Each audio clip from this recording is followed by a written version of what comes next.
अखिल जगस्वामी साप सदाशिव मल्हारी मणिमल्ल संहारक ऐश्वर्य प्रदाता शक्तिदाता जयदुरी गणाधीशित आदिरुद्र श्री मातंड भैरवा।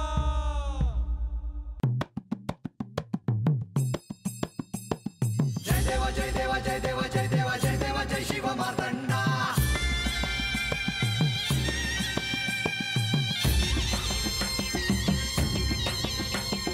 जय देवा जय देवा जय देवा जय देवा जय देवा जय शिव मार्तंडा। हरिवर्धन मल्हारी तुझी प्रचंडा। अगडदुम नगारा सोन्याची जेजुरी देव गेले जेजुरा निळा घोडा।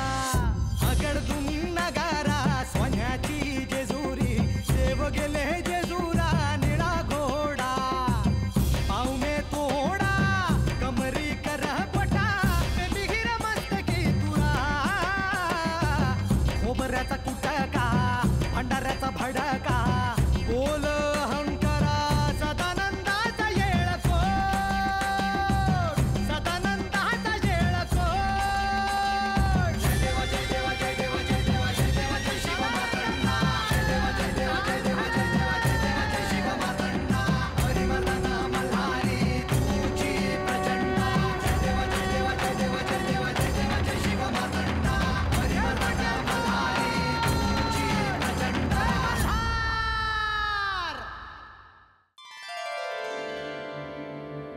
देवी, मी आता आपल्या सर्व प्रश्नांची उत्तरं दिली आहेत. आता आज्ञा असावी. नाही, एका अटीवर. उद्यापासून आख्यान सुरू व्हायला हवं मुनिवर.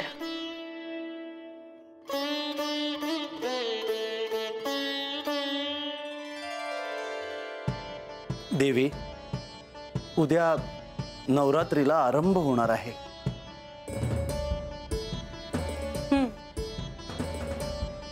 तुमचे भक्त तुमचे स्मरण करणार, तुमचा उत्सव साजरा करणार, तुमची आराधना करणार. हो,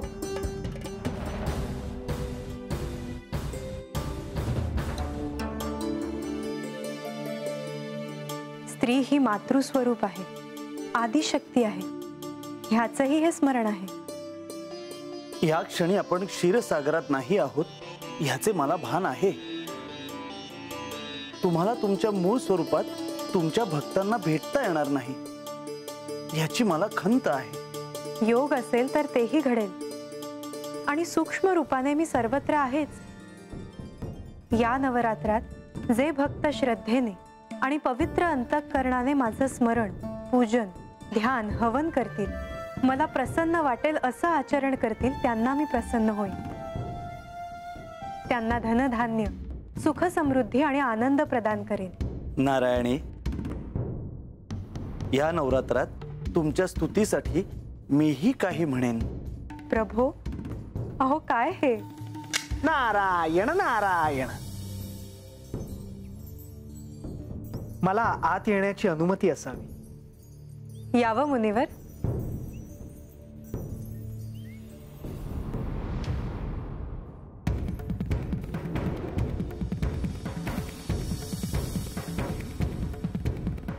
मुनिवर, काय वार्ता आहे? श्री म्हाळसा देवींची आणि माझी भेट झाली आहे. तुम्ही स्वतःहून त्यांना भेटलात? धाडसी आहात. नाही प्रभू, श्री खंडेरायांनीच सांगितले होते. श्री म्हाळसा देवींचीच इच्छा होती. ह्याचा अर्थ त्यांना जे जे कळायला नको होते ते कळले. होय प्रभू. माझं म्हणणं आहे की आता काही लपून राहायला नको. सत्य समजण्यासाठी जे काही घडायचं आहे ते घडू द्यावं.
आज जेजुरी गडावर मल्हारी चरित्राच्या आख्यानाच्या निमित्तानं आपण एकत्र जमलो आहोत.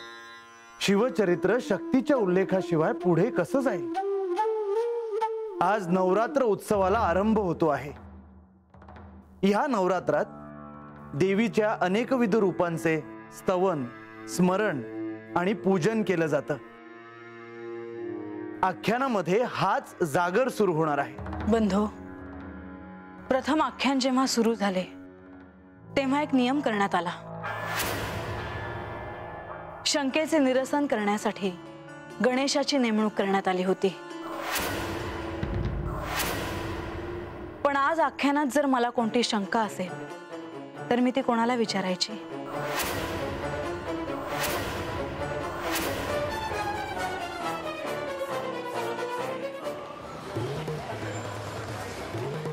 देवा, श्री म्हाळसादेवी जे म्हणतायत ते योग्य आहे. जर गणेश इथे नसतील तर आख्यान होणारच नाही. इथे येण्याआधी माझ्या हे ध्यानात होते, पण कुणाला इथे गणेशाचे स्मरण आहे की नाही हे मला पाहायचे होते. देवी, त्यांचं विस्मरण कोणालाही कसं होईल? देवा, गणेश यांना आपणच आमंत्रित करू शकता.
विसरला होतास ना मला?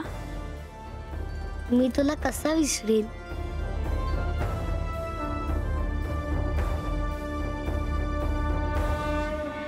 आज तुझ्या आसनावर कोणीही बसलेलं नाही. तू तुझे आसन ग्रहण कर. होय माते.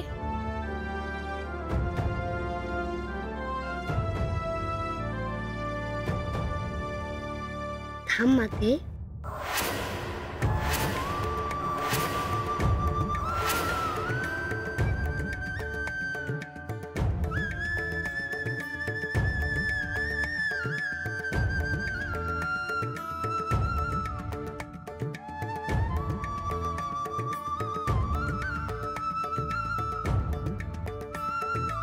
देवी, माझा नमस्कार स्वीकार करावा.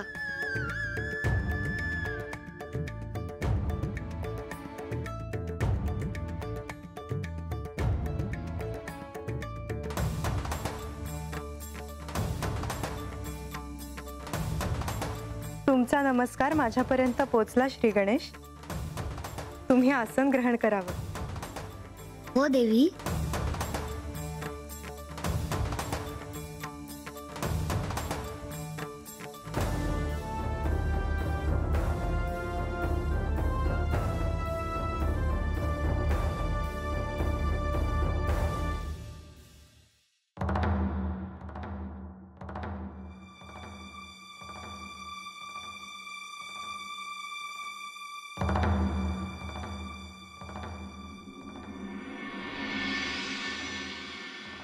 प्रधान जी, आता आख्यानाला सुरुवात करूया. पण नारद मुनी अजून आलेले दिसत नाहीत. देवा, मुनीवर घटिका पाहून योग्य वेळी प्रवेश करणार आहेत. नारायण नारायण.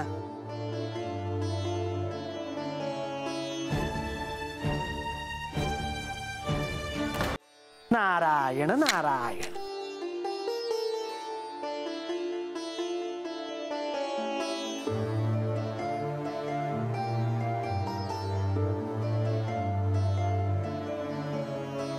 हे माते, हे नारायणी, हे महालक्ष्मी, नवरात्रीच्या प्रथम दिवशी माझा नमस्कार स्वीकार करावा.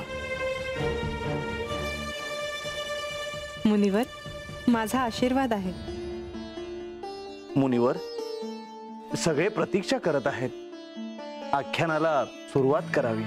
जशी आज्ञा. श्री गणेशाय नमः. हे गणपती, या नवरात्रीच्या शुभ प्रसंगी आदिशक्तीच्या विविध रूपांची स्तुती आणि स्मरण करताना विद्येच्या रूपाने आपला आशीर्वाद असत. हे श्री मार्तंड भैरवा, आपल्या समोर आदिशक्तीची प्रार्थना करताना आपली ही कृपा माझ्यावर असावी. माझे आराध्य श्री विष्णू यांनाही मी नमन करतो आणि हे कार्य संपन्न व्हावे म्हणून त्यांच्याकडे आशीर्वाद मागतो.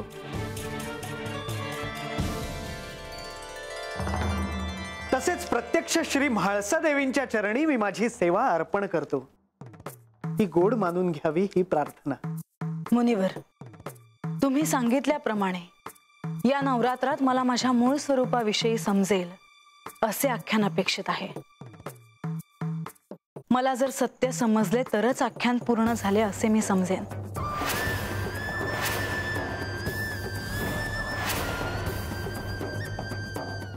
माते, आजपासून खऱ्या अर्थाने माझी परीक्षा आहे. हे आख्यान मांडणे एवढे सोपे नाही.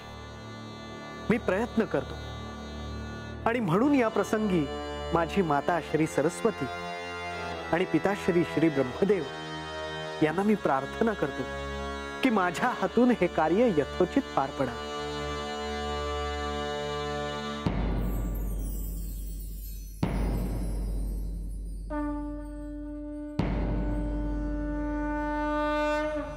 नवरात्र किंवा नवरात्र ही युद्ध कथा आहे. अशुभावर शुभाने मिळवलेल्या विजयाची कथा. ही सृष्टी, अखिल ब्रह्मांड यांची माता प्रत्यक्ष श्री आदिशक्ती विविध रूप घेऊन अपत्याप्रमाणे सगळ्यांचे कसे रक्षण करते याची कथा म्हणजे नवरात्र. या नवरात्रात जो या दुर्गा स्तुतीचे श्रद्धेने श्रवण करेल त्याच्या सर्व इच्छा आदिशक्ती पूर्ण करेल. आज प्रथम श्री महाकाली देवीचे स्मरण करूया.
जगतपालक श्री विष्णू निद्रेत असताना मधु आणि कैटभाला मारण्यासाठी श्री ब्रह्मदेवांनी श्री महाकालीला जागवण्यासाठी तिचे स्तवन केले. महाकाली इंद्रनील मण्यासारखी जिची शरीर कांती आहे, जिला 10 मुख आहेत, जिने आपल्या हातांनी तलवार, चक्र, गदा, बाण, धनुष्य, परिध शूल, भृशुंडी, नरमस्तक आणि शंख ही आयुधे धारण केली आहे. साक्षात श्री ब्रह्मदेवांनी महाकालीचे कसे स्तवन केले आहे ते ऐका. ब्रह्मदेव म्हणाले, देवी तूच स्वाहा, तूच स्वधा, तूच वषटकार आहेस. स्वर ही तुझे स्वरूप आहे. हे देवी तू अमृत स्वरूपी आहेस.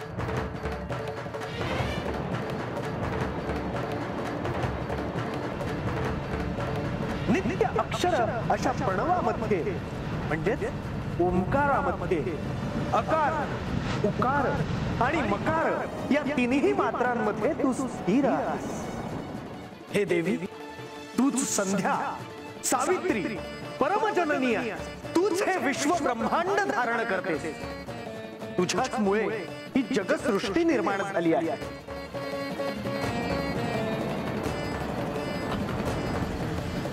तुझ्याच मुळे या जगाचे पालन होते. आणि हे देवी तूच कल्पांती या जगाचा संहार करतेस. तू श्री, तू ईश्वरी, तू री, तू बोध स्वरूप बुद्धी आहेस. तू सौम्य आणि सुंदर आहेस. इतकेच नव्हे तर जगातल्या सर्वात सुंदर वस्तूंपेक्षाही तू जास्त सुंदर आहे.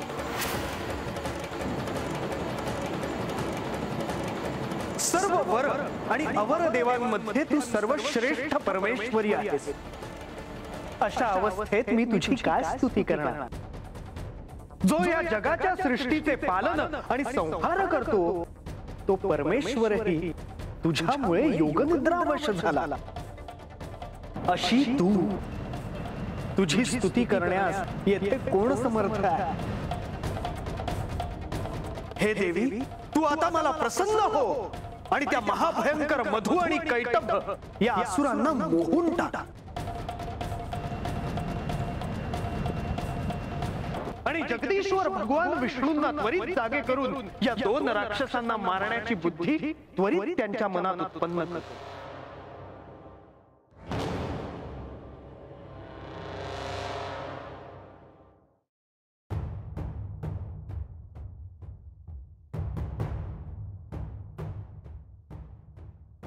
जयंती मंगला काली, भद्रकाली कपालिनी, दुर्गा क्षमा शिवा धात्री, स्वाहा स्वधा नमोस्तुते.